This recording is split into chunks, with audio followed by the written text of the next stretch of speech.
बिस्मिल्लाहिर्रहमानिर्रहीम। Dear students और viewers, कल हमने मौलवी तमीज़ुद्दीन केस डिस्कस किया था ला जंक्शन के प्लेटफॉर्म से। ये ला गेट्स जो है ना सीरीज़, उसका दूसरा लेक्चर है आज हम जो है 200 बनाम रियासत Pakistan, 200 versus federation of Pakistan, इसको हम आज डिस्कस करेंगे। अच्छा, ये जो मुकदमा है ना, ये बड़ा यूनिक सा मुकदमा है। यूनिक इस हिसाब से है कि ये एक इंडिविजुअल लेवल से लेके इसके कॉन्सिक्वेंसेस स्टेट लेवल तक गए हैं। इस वजह से ये पाकिस्तान की कॉन्स्टिट्यूशनल हिस्ट्री के अंदर एक बहुत अहम केस है। इसका जो इंट्रोडक्शन इस तरह से है, दोस्तों, एक ट्राइबल मैन था, एक कबायली आदमी था और उसका तल्लुक़ बलूचिस्तान लोरालाई से था, डिस्ट्रिक्ट लोरालाई से। और उसके ऊपर एक चार्ज, एक ब्लेम लगा कि उसने एक मर्डर किया है। तो उस मर्डर के तहत उसके ऊपर मुकदमा दर्ज हुआ। लेकिन इसमें जो टेक्निकल बात वो ये है कि मुकदमा उसके ऊपर दर्ज वो CRPC के तहत नहीं हुआ था, मुकदमा उस पर दर्ज FCR के तहत हुआ था। अब मैं फ़र्दर आगे जाने से पहले आपको FCR का थोड़ा सा एक इंट्रोडक्शन देता हूँ। FCR क्या चीज़ थी? हुआ ये था कि जब यहाँ पे ब्रिटिश थे, अंग्रेज़ थे, उन्होंने यहाँ पे सब कॉन्टिनेंट इंडो पाक के अंदर लॉज जो थे उनकी कोडिफिकेशन जो थी वो ब्रिटिश ने की थी।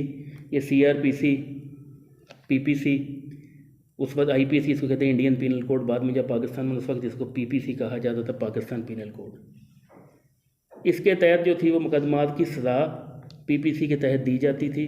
उस वक्त IPC था, इंडियन पीनल कोड। जैसे सेक्शन 302 है, 302 जो है सेक्शन, ये PPC का सेक्शन है, पाकिस्तान पीनल कोड का, तादीरात पाकिस्तान का। लेकिन उस वक्त एक बात और थी कि बहुत सी ऐसी वहाँ पे स्टेट थी सब कॉन्टिनेंट के अंदर, और बहुत से ऐसे जो इलाका जात थे जो एग्जैक्ट इनकी ज्यूरिडिक्शन के अंदर तो शामिल थे ब्रिटिश के, लेकिन वहाँ पे ज़ाब्ता फ़ौजदारी का या IPC, इंडियन पिनल कोड का वहाँ पे एप्लीकेशन इतलाक़ नहीं होता था। तो 200 के ख़िलाफ़ जो मुकदमा दर्ज किया गया वो FCR के तहत दर्ज किया गया था। FCR है फ्रंटियर क्राइम रेगुलेशंस। ये अंग्रेज़ों ने एक लॉ बनाया था। इसको बाद में हिस्ट्री में कहा गया कि एक काला कानून था, एक ब्लैक लॉ था। ये एक FCR 1901 जो एक्ट, उसके तहत इसके ऊपर 200 के ऊपर फ़र्द जुर्म लगाई गई थी। और उसके बाद ये था, फ़र्द जुर्म लगाने के बाद एक जिरगा, जिसको लोया जिरगा कहते हैं, उसको ये रेफ़र हो गया फ़र्द जुर्म लगाने के बाद। तो उसने, लोया जिरगा ने ये डिसाइड किया कि 200 जो है वो उसमें कन्विक्टेड है और उसको सज़ा दे दी। अब सज़ा जब उसको दी जिरगे ने, तो 200 के जो लवाहकीन थे, उसके जो वारसान थे, उन्होंने इस सज़ा को चैलेंज कर दिया लाहौर हाई कोर्ट में। तो लाहौर हाई कोर्ट में जब चैलेंज ये हुआ, तो ये उस वक़्त उन्होंने अपील दायर की, और जो 200 के लॉयर थे उन्होंने ये कहा कि 200 पाकिस्तानी शहरी है और उसके ख़िलाफ़ FCR के तहत, फ्रंटियर क्राइम रेगुलेशन के तहत मुकदमा दर्ज नहीं हो सकता। उसमें एक मैं सिंपल बात आपको बताता हूँ कि पाकिस्तान के अंदर फ़ाटा था, federally administrative tribal areas, FATA, जिसकी ये रियासत जनूबी वज़ीरिस्तान, शुमाली वज़ीरिस्तान, ये रियासतें थी, उसकी, इनको कहा जाता था एजेंसीज़ हैं ये।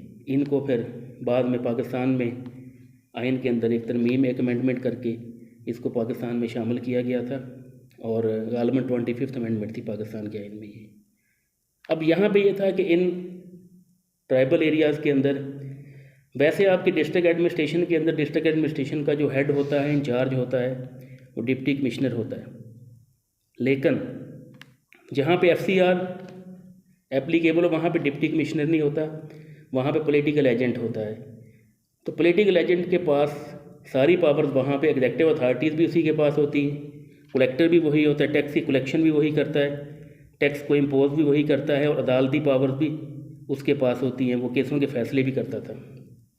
तो ये इसको पॉलिटिकल एजेंट कहा जाता था। लेकिन एक उसमें काबिल ज़िक्र ये बात भी थी कि पॉलिटिकल एजेंट, समझ लें कि आप यहाँ पे FCR, फ्रंटियर क्राइम रेगुलेशन, जहाँ पे भी एप्लीकेबल हो, वहाँ पे डिप्टी कमिश्नर की जगह पे पॉलिटिकल एजेंट होता था। तो पॉलिटिकल एजेंट उस के अंदर सबसे बड़ा एग्जेक्टिव का हेड था, और वही इन मामलात को डील करता था।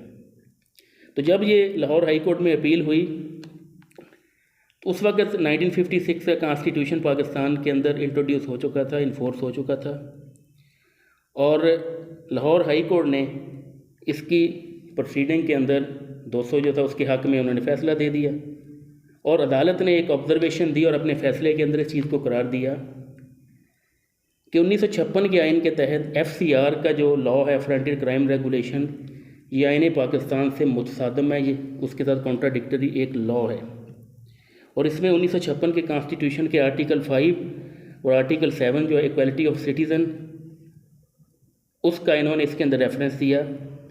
और आर्टिकल 7 में 1956 के कॉन्स्टिट्यूशन में ये कहा गया था कि तमाम शहरियों को जितने भी सिटीज़न हैं पाकिस्तान, उनको मसावी तहफ़्फ़ुज़, उनके राइट्स जो है, उनको प्रोटेक्शन का हक़ उनके पास हासिल है। तो ये 200 केस के जो बुनियादी सदोकाल थे वो ये हैं।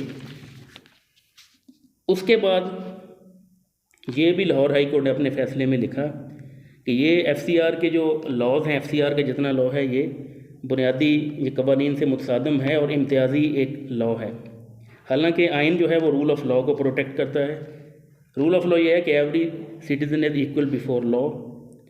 तो अदालत ने लोया जो जिरगा था उसके फ़ैसले को मनसूख कर दिया और इसके साथ इसका लीगल कॉन्सिक्वेंस ये हुआ कि जितने भी केसेस थे, मुकदमात थे जो FCR के तहत चलते थे, उनके ऊपर बड़ा एक क्वेश्चन मार्क लग गया। क्योंकि ऑब्जर्वेशन, आपको पता है कि लॉ के अंदर एक चीज़ देखी जाती है हमेशा कि जो हायर कोर्ट्स हैं आपकी, हाई कोर्ट और सुप्रीम कोर्ट, इनके decision as a precedent use होते हैं। तो इसीलिए एक कॉन्सेप्ट और है इसके अंदर कि प्रेसिडेंट सेम जो फैक्ट होते हैं उनके लिए बाइंडिंग होती है लोअर कोर्ट के अंदर। तो अब इसके बाद जितने फ़ैसले थे उनको उसको इसने अफेक्ट किया और तमाम ऐसे मुकदमात जो FCR के तहत चलते थे उनके ऊपर क्वेश्चन मार्क बहुत बड़ा एक लग गया कि उनकी लीगैलिटी क्या है। क्योंकि सुप्रीम कोर्ट जो हाई कोर्ट थी, उन्होंने FCR को कहा कि ये कॉन्स्टिट्यूशन के साथ मुसादम है। इसके बाद ये हुआ एक हिस्ट्री के अंदर। अच्छा, एक बात और है कि जब इसकी प्रोसीडिंग चल रही थी तो आगे सुप्रीम कोर्ट के अंदर अपील कर दी गई फेडरल गवर्नमेंट ने, और फेडरल गवर्नमेंट ने इसकी जो डेट थी वो रखी थी 13 अक्टूबर 1958, 13 अक्टूबर 1958 की तारीख मुकर्रर की। लेकिन इससे पहले पाकिस्तान में बड़ी एक डेवलपमेंट हो गई। वो ये हुआ था कि जब 56 का कॉन्स्टिट्यूशन पाकिस्तान में इन्फोर्स हुआ, उस वक्त गवर्नर जनरल का जो ओहदा था, डेजिग्नेशन थी, उसको रिप्लेस कर दिया था प्रेसिडेंट ऑफ पाकिस्तान से। तो सिकंदर मिर्ज़ा साहब पाकिस्तान के लास्ट गवर्नर जनरल थे और बाद में जब 23 मार्च 1956 को पाकिस्तान का पहला कॉन्स्टिट्यूशन जब इम्पोज हुआ तो उसके बाद सिकंदर मिर्ज़ा साहब जो थे पाकिस्तान के पहले प्रेसिडेंट बन गए। इसी दौरान ये हुआ कि सिकंदर मिर्ज़ा ने जो ये 13 अक्टूबर की डेट थी, 13 अक्टूबर 1958 की, इससे 6 दिन पहले पाकिस्तान में मार्शल लॉ का नफाज वो कर दिया और general Ayub Khan chief marshal administrator मुकर्रर किए। और सारी जितनी आपकी फेडरल गवर्नमेंट थी और उसके बाद यदि प्रोविंशियल गवर्नमेंट उन सबको डिज़ोल्व कर दिया गया। और साथ ही चीफ मार्शल एडमिनिस्ट्रेटर ने एक आइन को, कॉन्स्टिट्यूशन को एब्रोगेट करके, मनसूख करके एक नया लीगल फ्रेमवर्क ऑर्डर जारी किया। इसके साथ इसमें जो टेक्निकल बात थी वो ये थी कि LFO लीगल फ्रेमवर्क ऑर्डर में जितने पुराने लॉ से उस वक्त एप्लीकेबल थे स्टेट में, उन सब की तौसीक की गई। लेकिन 1956 का जो आइन था, 1956 का आइन, उसकी तौसीक नहीं की गई। इसी दौरान ये केस सुप्रीम कोर्ट पहुंचा और सुप्रीम कोर्ट ने इस केस की समाअत के दौरान मार्शल लॉ की लीगैलिटी, उसकी कानूनी हैसियत और 1956 का जो आइन है वो भी ज़ाहिर प्रोसीडिंग में ज़ेर बहस आए। तो इस केस की जो अपील थी उसके अंदर जो ज्यूरिस्ट थे, पाकिस्तान के लीगल एक्सपर्ट थे, उनकी एक ओपिनियन ये डेवलप हो गई कि अब शायद जो है वो supreme court Lahore high court के फ़ैसले को रिटेन रखे। लेकिन उसमें यह हुआ कि लाहौर हाई कोर्ट के फ़ैसले को जब सुप्रीम कोर्ट के अंदर ये प्रोसीडिंग हुई, जिसमें भी पाकिस्तान के चीफ जस्टिस उस वक्त जस्टिस मुनीर ही थे, जिन्होंने तमीज़ुद्दीन केस जो है उसका उन्होंने फ़ैसला किया था। और ये हुआ कि उसके दौरान इसको लाहौर हाई कोर्ट का जो फ़ैसला था उसको नल एंड वाइड करार दे दिया गया। उसमें अब जब सुप्रीम कोर्ट ने नल एंड वाइड करार दे दिया तो एक थ्योरी वहाँ पे general theory of law and state है हेंस केल्सन की, तो उसकी ज्यूरिडिक्शन उसकी जो एक्सप्लेनेशन है, उसकी जो इंटरप्रिटेशन है, तो इसके ऊपर सुप्रीम कोर्ट ने अपने फैसला, सुप्रीम कोर्ट का इसके ऊपर डिपेंड करता था। तो इनफैक्ट जो हेंस केल्सन था ना, वो एक ज्यूरिस्ट था, फिलोसफर था। उसने 1920 में ऑस्ट्रिया जो कंट्री है, मुल्क है, उसका एक कॉन्स्टिट्यूशन जो था वो उसने लिखा था। लेकिन अब इसके अंदर जब फैसला हो गया लाहौर हाई कोर्ट का, उन्होंने नल एंड वाइड करार दे दिया। साथ जब मार्शल लॉ पे बहस हुई तो मार्शल लॉ को इस केस के अंदर लीगल करार दे दिया गया था। ये सबसे बड़ा जो इस केस का एक कॉन्सिक्वेंस थी जो पाकिस्तान की हिस्ट्री में आई कि इस केस को मार्शल लॉ 1958 का जो लगा था उसमें ये कहा गया था कि मार्शल लॉ लगने से लोगों ने एहतजाज नहीं किया इसके ख़िलाफ़, और पुरअमन एक ट्रांजिशन हुई। कोई भी ब्लड शेड, खून खराबा मुल्क में नहीं हुआ। मुल्क ईस्ट पाकिस्तान, वेस्ट पाकिस्तान उस वक्त थे, और अवाम ने इस पुरअमन तब्दीली को वेलकम किया दिल से। इससे ये हुआ कि सुप्रीम कोर्ट के फैसले से मार्शल लॉ वैलिडेट हो गया, मार्शल लॉ जो था उसको लीगल करार दे दिया गया। ये इस केस का एक फ़ैसले के अंदर कॉन्सिक्वेंस। सेकंड, दूसरा ये था कि लाहौर हाई कोर्ट ने जो अपनी ऑब्जर्वेशन दी थी कि FCR फ्रंटियर क्राइम रेगुलेशन का जो लॉ है ये कॉन्स्टिट्यूशन और बेसिक राइट के ख़िलाफ़ है, उससे कॉन्ट्राडिक्टरी है। ये भी जब लाहौर हाई कोर्ट का फैसला नल एंड वाइड हुआ तो साथ ही FCR जो था ये और स्ट्रॉन्ग हो गया। ज़ाहिर है कि अब जितना वो question mark Lahore high court की वजह से लगा था, जो FCR के तहत मुकदमा चल रहे थे, तो वो दोबारा जो है मेन स्ट्रीम के अंदर आ गए। अब इसके अंदर एक बहस फैल गई पाकिस्तान के अंदर, और इसके जो कॉन्सिक्वेंसेस थे उसमें सबसे पहले तो ये था कि पाकिस्तान की जो पॉलिटिकल स्ट्रीम है उसको इसने, इस केस के फैसले ने बड़ी हद तक उसको मुतासर किया। और जब फर्स्ट मार्शल लॉ जब कोर्ट ने उसको लीगल करार दे दिया था, उसके बाद दोबारा मार्शल लॉ के आने का सिलसिला इसके अंदर जारी रहा पाकिस्तान में। तो उस वक्त इनफैक्ट आप स्टूडेंट ये इस बात समझने वाली है कि ये भी एक केस मौलवी तमीज़ुद्दीन केस की तरह, ये भी नज़रिया ज़रूरत के तहत आप कह सकते हैं कि इसका फ़ैसला किया गया था। और उसके बाद ये था कि पाकिस्तान में जब पाकिस्तान बना था 14 अगस्त 1947 को, उससे ले के 23 मार्च 1956 तक पाकिस्तान में कोई कॉन्स्टिट्यूशन नहीं ये बना था।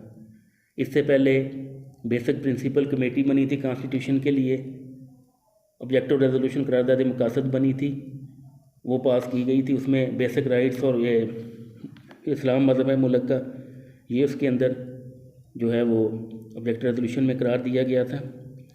तो इस केस के फैसले के कॉन्सिक्वेंसेस के अंदर मार्शल लॉ अयूब खान साहब का बहुत ज़्यादा प्रॉन्ग हो गया था। और दूसरा ये था कि कॉन्स्टिट्यूशन जो है उसको फिर बार बार मुअत्तल किया गया, मार्शल लॉ पाकिस्तान में लगते रहे। तो ये जो फ़ैसला है जस्टिस मुनीर साहब का, जो 200 केस के अंदर, इसके कॉन्सिक्वेंसेस में भी एक कॉन्सिक्वेंस है। दूसरा ये था कि पाकिस्तान उस वक्त 2 हिस्सों पे मुश्तमिल था।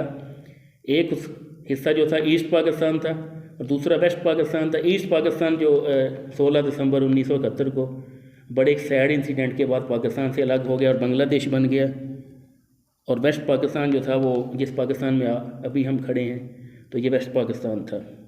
तो उसके बाद एक और चीज़ भी यहाँ पे मैं इस केस से रिलेटेड आपको बता दूँ कि ईस्ट पाकिस्तान जो था उसकी पॉपुलेशन ज़्यादा थी और वेस्ट पाकिस्तान का एरिया ज़्यादा था। उसके में एक प्रिंसिपल ऑफ पैरिटी जो था ये एक पाकिस्तान में चल रहा था कि अगर पाकिस्तान का गवर्नर जनरल जो है वो वेस्ट पाकिस्तान से होगा तो पाकिस्तान का प्राइम मिनिस्टर ईस्ट पाकिस्तान से होगा। अगर पाकिस्तान का गवर्नर जनरल ईस्ट पाकिस्तान से होगा तो पाकिस्तान का प्राइम मिनिस्टर वेस्ट पाकिस्तान से होगा। अभी भी पाकिस्तान में आप देखें कि अगर प्राइम मिनिस्टर पाकिस्तान का पंजाब से है तो प्रेसिडेंट पाकिस्तान का किसी दूसरे सूबे से होगा।